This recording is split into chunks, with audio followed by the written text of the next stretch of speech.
আব্বা সব চাই না গেছে, আমরা জোর করে বিয়ে দিতে চাইতেছি। আমার পক্ষে অন্য কাউরে বিয়ে করা সম্ভব না। তাইলে এখন আরে আমি তোমার লাইগা পালাইতেছি, বিয়ে করবা আমারে? হ্যাঁ নাকি না?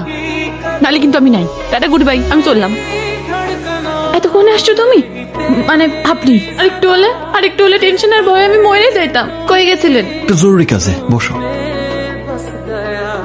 এতক্ষণ লাগে তোমার নাস্তা করতে? আমি তোমার লাগে নাস্তা বানাই নিয়ে আসলাম, পরোটা আর মাটন, আমার হাতে তৈরি। হ্যাঁ, এই এলাকার মধ্যে বেস্ট। আচ্ছা, তোমার হাই প্রেশার নেই তো?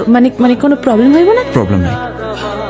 এই তোমার ঘরে দরজা আটকায় না কেন? তোমার বাবা দরজা ঠিক করে নাই, আমার কি দোষ? ঠিক আছে, আমার বাপরে দোষ দিতে হইব না। হ্যাঁ, আমি কি তোমার দোষ দিছি?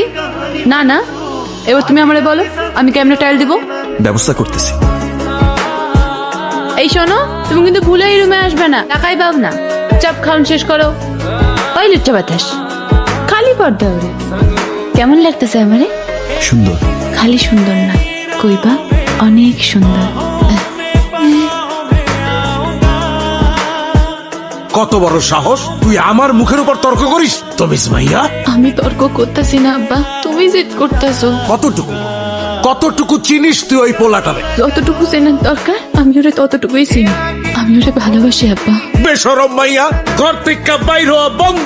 আমি 7 দিনের মধ্যে তোর বিয়ার বন্দোবস্ত করতেছি। আব্বা, আমি ওরে ছাড়া কাউরে বিয়ে করতে পারবো না।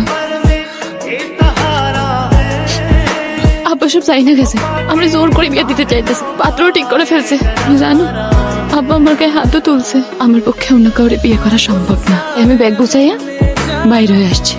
তাইলে এখন আরে আমি তোমার লাইগা পালাইতেছি, বিয়ে করবা আমারে? হ্যাঁ নাকি না? নালে কিন্তু আমি নাই। টাটা, গুড বাই, আমি চললাম। আমি কিন্তু চলে যাইতেছি। বলো না, বিয়ে করবা আমারে? ওঠো।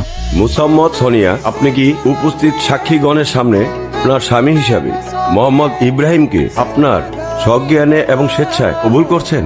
আলহামদুলিল্লাহ, কবুল করলাম। আল্লাহ আপনাদের মঙ্গল করুন।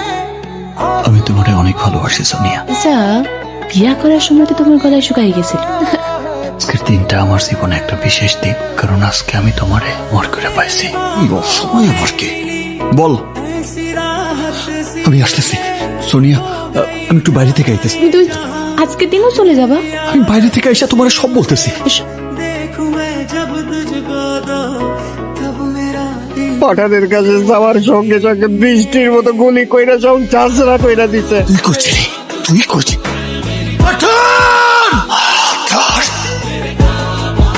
আমি যার সাথে ব্যবসা করতাম, যে আমার হাতে ধরে ব্যবসা